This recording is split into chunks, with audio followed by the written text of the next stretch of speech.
Bien, moi, ce que j'avais trouvé fascinant, là, puis là, les gens ne le savent pas ça, mais moi, je trouve ça super intéressant parce que pour montrer que les scientifiques ils n'ont pas nécessairement un parcours en ligne droite, mais tu as été 8e mondial en skateboard. Excuse-moi, mais moi, je trouve ça super intéressant. J'aimerais savoir, en fait, là, il y a plusieurs choses, mais toi, dans le fond, tu as beaucoup étudié, en fait, tout ce qui a trait aux pesticides ou aux produits chimiques qu'on utilise en agriculture, mais là, on parle de ces produits-là comme étant des potentiels perturbateurs endocriniens. Mhm. D'abord, qu'est-ce que ça veut dire, perturbateur endocrinien? Ça interfère avec les hormones, si je comprends bien. C'est ça, exactement. Donc, un perturbateur, par définition, ça dérange quelque chose.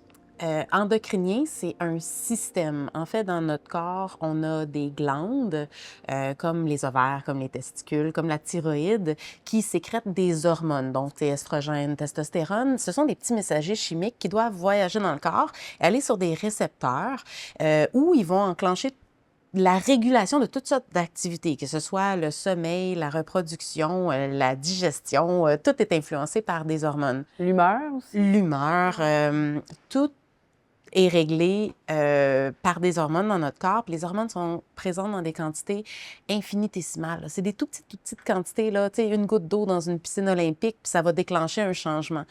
Donc, si on a des produits chimiques dans notre environnement qui agissent comme des perturbateurs endocriniens, ça veut dire que ils peuvent changer la façon normale dont la biologie ou le comportement des humains va se passer, que ce soit des produits pharmaceutiques, que ce soit des pesticides ou que ce soit des produits chimiques qu'on met dans, je sais pas, des produits de nettoyage, des shampoings, du maquillage, etc. Des produits chimiques, il y en a partout. Si on prend là, dans les pesticides, là, il y en a un qui s'appelle l'atrazine, qui est identifié parmi les pesticides les plus à risque. Entre autres, au Québec, là, maintenant, on a vraiment serré la vis à l'atrazine. Ça prend des prescriptions pour l'utiliser, là, tellement il est risqué. Bien, l'atrazine tout seul, apparemment, qui ne serait pas cancérigène. Dans le milieu agricole, tu vaporises de l'atrazine sur ton champ, puis tu pompes de l'eau potable dans ton puits près de ta maison.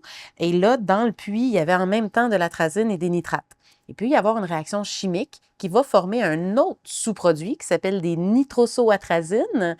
Et celui-là, il est reconnu comme étant cancérigène. Ce qui m'amène à le fameux principe de précaution. Moi, là, ça, je trouve ça fascinant, le principe de précaution.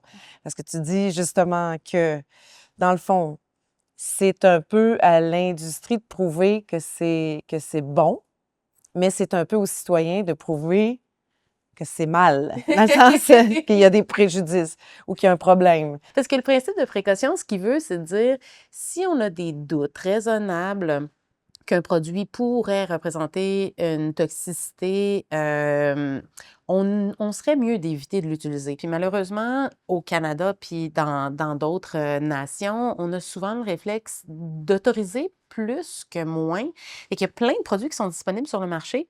Mais ce qui n'est pas évalué, c'est est-ce qu'on en a absolument besoin? Est-ce qu'il n'y a pas des alternatives moins toxiques qui existent, Ouais. qui pourraient être utilisées? Donc, ça veut dire que le citoyen, quand il y aura un problème, enfin, il va falloir que peut-être ça va prendre des années, mais là, une fois que le problème va être là, bien, ça va être à lui de prouver que sa problématique vient de là. Oui. Et Et c'est ça. c'est là que ça prend toute la société civile. Puis c'est pour ça que des organisations comme Mère au front, entre autres, mais aussi des scientifiques indépendants qui viennent des universités sont tellement essentiels parce que ce sont des chiens de garde contre les dérives. Dans les effets concrets, ce qui est observable là, sur l'humain, il y en a sûrement qui ont été quand même identifiés. Ça serait quoi? Ben, il y a beaucoup d'effets des pesticides qui ont été identifiés sur les humains, là. Il y a des études qui ont démontré, par exemple, des troubles de développement, donc des retards de développement dans le cerveau. Ça peut être des déficits d'attention aussi qui sont identifiés. Il y a beaucoup de corrélations qui se posent la question dans les études, est-ce qu'il pourrait y avoir des liens avec les troubles du spectre de l'autisme, mais il manque d'études pour prouvé hors de tout doute les liens.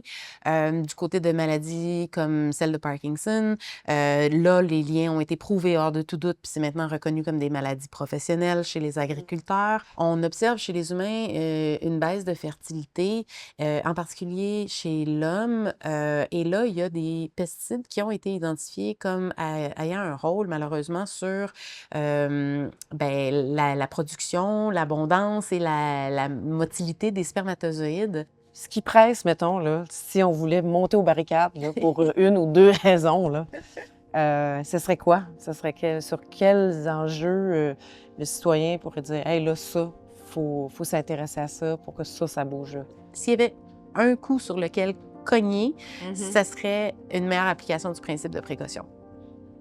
Merci! Bon, super, c'est fait! Yes! Là, ça m'intéresse au bout, au bout.